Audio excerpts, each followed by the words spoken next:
Sheikh Abdul engineer Rashid की Jammu Kashmir elections में entry क्या पूरी गेम को पलट रही है? इंजीनियर रशीद क्या वाकई ही बीजेपी की प्रॉक्सी हैं? मनी लॉन्ड्रिंग, दहशतगर्दी के इल्जामात के तहत सजा पा रहे इंजीनियर रशीद को इलेक्शन से पहले जमानत मिल जाना क्या मामूल की बात है? क्यों इंजीनियर रशीद को एक्स फैक्टर कहा जा रहा है? और पीडीपी की लीडर महबूबा मुफ्ती या नेशनल कॉन्फ्रेंस के लीडर उमर अब्दुल्ला क्यों खुलकर कह रहे हैं कि इंजीनियर रशीद को भारतीय जनता पार्टी ने, मोदी ने लॉन्च किया कश्मीर में? क्या है सच्चाई इन बातों में? क्या वाकई ही इंजीनियर रशीद इन इलेक्शंस की बाजी पलट देंगे? और बाजी पलटेंगे तो फिर किसकी गेम बनेगी? इंजीनियर रशीद के होने से किसको फ़ायदा हो सकता है, किसको नुकसान हो सकता है? आज जम्मू कश्मीर इलेक्शंस में इंजीनियर रशीद के इस करैक्टर को, इस उनकी एंट्री को समझने की कोशिश करते हैं। व्यूवर्स को रीथिंक विद उमर जावेद में खुशामदीद, वेलकम। आप में से ऐसे व्यूवर्स जिन्होंने अभी तक rethink with Umar Javed subscribe नहीं किया, हमारी रिक्वेस्ट है kindly rethink with Umar Javed subscribe करें।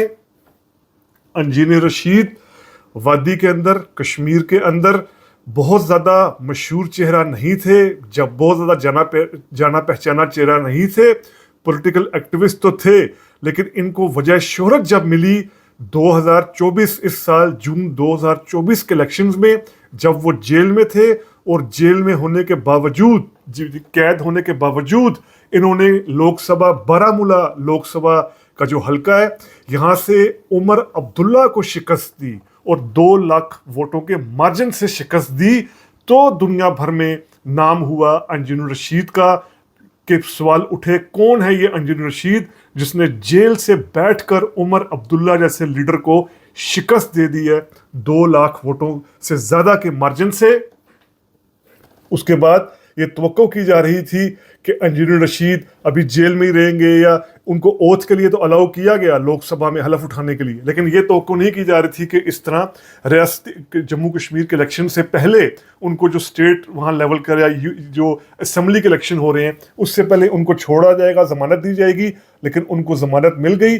अब इससे पूरी गेम चेंज हो गई। ये गेम असल में थी क्या? किसकी गेम डैमेज होगी? अगर हम बिल्कुल फैक्चुअल बात देखें तो कश्मीर में अगस्त 2019 में जब आर्टिकल 370 को ख़त्म किया गया था, तो इस आर्टिकल 370 को ख़त्म करने के हवाले से जो वहाँ की रीजनल पार्टीज थी, जिनमें बड़ी पार्टी पीपल्स डेमोक्रेटिक पार्टी थी, नेशनल कॉन्फ्रेंस पार्टी थी, इनकी तरफ से मुज़ाहमत थी। बल्कि ख़ुद एक दिन पहले, यानी अगस्त 2019 में जब आर्टिकल 370 ख़त्म किया गया, तो एक दिन पहले ही कश्मीर की जो रीजनल पार्टीज थी, बड़ी पार्टीज थी, जिसमें नेशनल कॉन्फ्रेंस है, पीपल्स डेमोक्रेटिक पार्टी है, इसमें जो कश्मीर का चैप्टर है कम्युनिस्ट पार्टी ऑफ इंडिया का, जम्मू कश्मीर पीपल्स कॉन्फ्रेंस है, अवामी नेशनल कॉन्फ्रेंस है, इनका गुपकर एक अलायंस हुआ था। गुपकर रेजिडेंस है जो अब्दुल्ला ख़ानदान की रहायशी इलाका कहलाता है, तो इस जगह को गुपकर का इलाका कहा जाता है। गुपकर डिक्लेरेशन हुआ था जिसमें यह कहा गया था कि ये पार्टीज़ मिलकर मुज़ाहमत करेंगी जो आर्टिकल 370 ख़त्म किया गया है इसके ख़िलाफ़। और फिर 1 साल बाद भी, यानी इस आर्टिकल के ख़त्म होने के 1 साल बाद भी, ये गुपकर डिक्लेरेशन जो है वो पीडीपी ने, नेशनल कॉन्फ्रेंस जैसी पार्टीज़ ने साइन किया और कहा कि हम मुज़ाहमत करेंगे। अब यहाँ जो नेशनल कॉन्फ्रेंस थी फारूक अब्दुल्ला और उमर अब्दुल्ला की, इनकी रीडिंग चेंज हुई। इन्होंने अपनी पॉलिसी चेंज की क्योंकि इनको आइडिया हो रहा था कि जो गुपकर अलायंस है इसको पीडीपी के साथ मिलकर, और जो बाकी पार्टीज़ हैं, पीपल्स कॉन्फ्रेंस है, अवामी नेशनल कॉन्फ्रेंस है, इसके साथ मिलकर ज़्यादा फ़ायदा नहीं हो रहा। तो नेशनल कॉन्फ्रेंस ने 2021 के बाद 2021 और 22 में एक नई अपना पॉलिटिकल ट्रेंड चलाया। वो पॉलिटिकल ट्रेंड ये चलाया कि ये पीडीपी के खिलाफ, इन्होंने पीडीपी को कहा, पीपल्स डेमोक्रेटिक पार्टी जो महबूबा मुफ्ती की है, जिसको अब इल्तिजा मुफ्ती जो उनकी बेटी है महबूबा मुफ्ती की, वो भी लीड कर रही हैं, बल्कि खुद भी वो उम्मीदवार है, कैंडिडेट है। नेशनल कॉन्फ्रेंस ने पीडीपी पर इल्ज़ाम लगाया कि ये बीजेपी की एजेंट पार्टी रही है, बीजेपी के अलायंस में रही है, और पीडीपी ने मोदी को मजबूत किया है। वादी के अंदर कश्मीर में जो अलायंस बनाया है 2014 के इलेक्शन के बाद पीडीपी ने, तो पीडीपी के खिलाफ नेशनल कॉन्फ्रेंस ने पॉलिटिकल कैंपेन करना शुरू कर दी। अब जब इस साल जून 2024 में इलेक्शन हो रहे थे, तब भी एक बहुत कम इक्का दुक्का ऐसे जो इलेक्शन के एक्सपर्ट्स हैं वो ये समझ रहे थे कि उमर अब्दुल्ला अपनी सीट हारेंगे। हर किसी का यही ख्याल, अक्सर जो इलेक्शन के माहिरीन हैं उनका ख्याल था कि उमर अब्दुल्ला अपनी सीट जीत जाएंगे, और अगर उमर अब्दुल्ला हारे भी तो वो सज्जाद लोन से हारेंगे, जो अब्दुल गनी लोन के बेटे हैं, जो बारामूला में उनका मुकाबला कर रहे थे उमर अब्दुल्ला का। वो अगर उमर अब्दुल्ला हारेंगे भी सीट तो सज्जाद लोन से हारेंगे। लेकिन हुआ क्या कि इंजीनियर रशीद इन दोनों को हराकर ये सीट अच्छे भले मार्जिन से जीत गए, और वो भी जेल में बैठकर।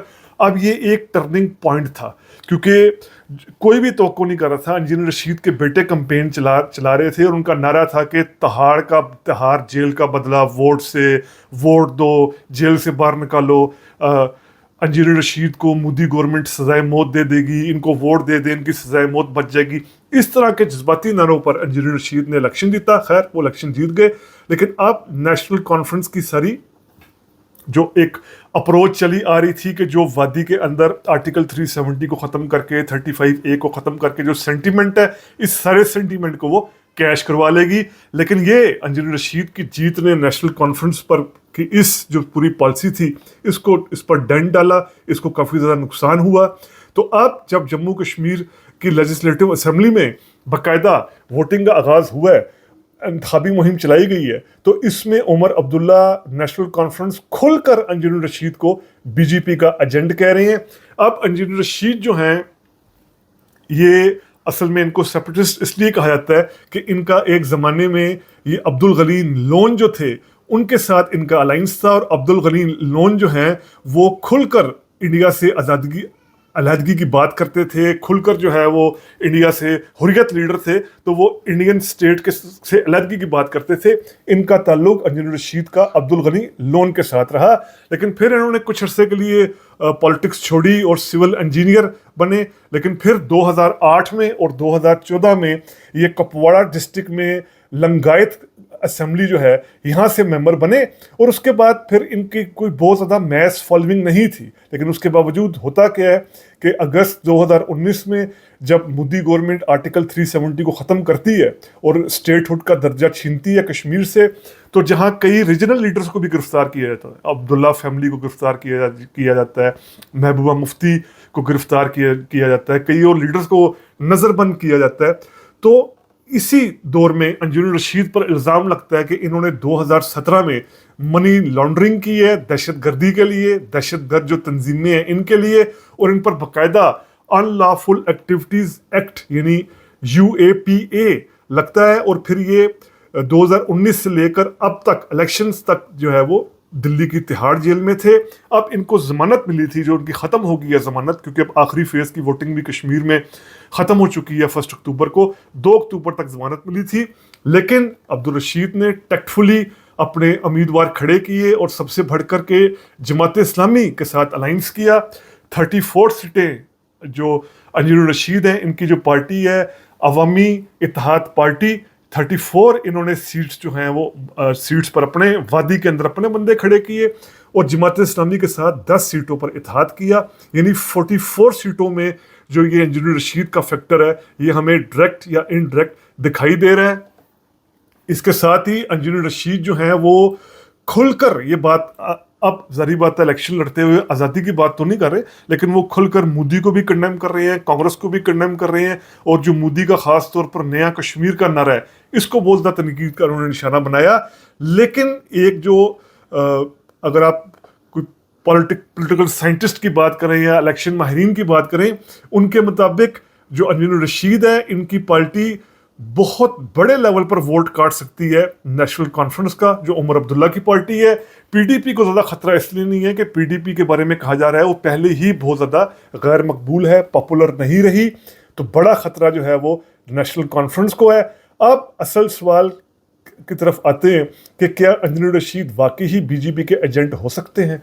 देखिए, इस हवाले से अगर हम फैक्ट्स की बात करें तो मोदी ने जिस तरह की इंडिया में गवर्नमेंट की है, 10 साल से ज़्यादा अरसा, तीसरी टर्म उनकी शुरू है, उसमें ख़ास तौर पर दूसरे दौर में जिस तरह मोदी ने एक तरीके का ऑटोक्रेटिक सेटअप बनाया, 150 जो उनके मेंबर्स पार्लियामेंट थे लोकसभा के, जो मोदी के अपोजिशन में थे, जो कांग्रेस पार्टी और बाकी एंटी बीजेपी थे, उनको जिस तरीके से सस्पेंड किया गया, दो चीफ मिनिस्टर्स को जिस तरीके से गिरफ्तार किया गया इलेक्शन से पहले, अरविंद केजरीवाल इसकी बड़ी मिसाल है, सहाफ़ियों के खिलाफ जो कुछ किया गया, मीडिया के साथ जो कुछ किया गया, और फिर सबसे बढ़कर जम्मू कश्मीर जहां पर इंडिया की इंटेलिजेंस एजेंसियों को भी अमल दखल है, जहां पर लेफ्टिनेंट गवर्नर के पास पूरा कंट्रोल है, जहां इंडिया की फौज है, सिक्योरिटी फोर्सेस हैं और इंडिया की इंटेलिजेंस की बड़ी डीप पेनिट्रेशन है जम्मू कश्मीर में। क्या वहां पर ये बात इतनी सादा है कि अंजुम रशीद को इस तरह जमानत भी मिल जाए और इंतखाबी मुहिम भी वो चलाएं, इंतखाबी मुहिम के दौरान अपनी मर्जी का प्रोग्राम भी वो दें? ये बात असल में इतनी सादा नहीं दिखाई दे रही। वाज़े तौर पर लग रहा है कि नेशनल कॉन्फ्रेंस का और कांग्रेस पार्टी का, चूंकि नेशनल कॉन्फ्रेंस और कांग्रेस पार्टी का आपस में अलायंस है, इस अलायंस को नुकसान पहुंचाने के लिए अंजुम रशीद को मैदान में उतारा गया है। इस बारे में हतमी हो जाएगा 8 अक्टूबर को जो रिजल्ट्स आएंगे, वो रिजल्ट्स के बाद क्या सूरत हाल बनेगी बिल्कुल वाजे हो जाएगा। एक दिलचस्प बात यह भी है कि चूंकि जम्मू कश्मीर, जिस तरह मैंने कहा, इतना मैनेज होता है कि 1996 के बाद यहाँ कभी भी अपने दम पर कोई सरकार नहीं बन पाई, अपने दम पर कोई पार्टी मेजॉरिटी नहीं ले पाई 1996 के बाद। तो अब भी ऐसे ही दिखाई दे रहा है। अब जैसे रिजल्ट्स आएंगे उसके चंद घंटों के बाद या 1-2 दिन के बाद ये पता चल जाएगा कि अंजुम रशीद बीजेपी के साथ जाते हैं, जो जम्मू से सीटें लेकर आएगी, इम्कान है बीजेपी जम्मू से जीतेगी, या फिर ये अलग ही रहते हैं, आज़ाद हैसियत में ही इनकी पार्टी जो है वो असेंबली के अंदर बैठती है, नेशनल कॉन्फ्रेंस की तरफ जाते हैं या नहीं जाते, सब वाजे हो जाएगा। लेकिन अगर हंग असेंबली आई और उसमें अंजुम रशीद की पार्टी के पास किंग मेकर वाला पोजीशन आई, यानी किंग मेकर का मुराद 10-12 सीटें भी आ गई, तो फिर जाहिर बात है अंजुम रशीद जिस तरफ बैठेंगे सब पता चल जाएगा। अगर वो बीजेपी के साथ अलायंस करते हैं या किसी ऐसी पार्टी के साथ अलायंस करते हैं जिसकी मोदी के साथ या बीजेपी के साथ भी सेटिंग हो, तो फिर ये वाजे हो जाएगा कि ये एजेंट के तौर पर काम कर रहे हैं। अब ज़्यादा दिन नहीं रहेंगे 8 अक्टूबर में, तो ये बात वाजे हो जाएगी। बहरहाल अब्दुल रशीद ने जिस तरीके से गेम चेंज की जम्मू कश्मीर पॉलिटिक्स की, उस पर हमने रीथिंक विद उमर जावेद के प्लेटफॉर्म के ज़रिए आपके सामने ये वीलॉग पेश किया। उम्मीद करते हैं आपको वीलॉग पसंद आया होगा। अगर पसंद आया है तो काइंडली सब्सक्राइब कीजिए रीथिंक विद उमर जावेद। शुक्रिया।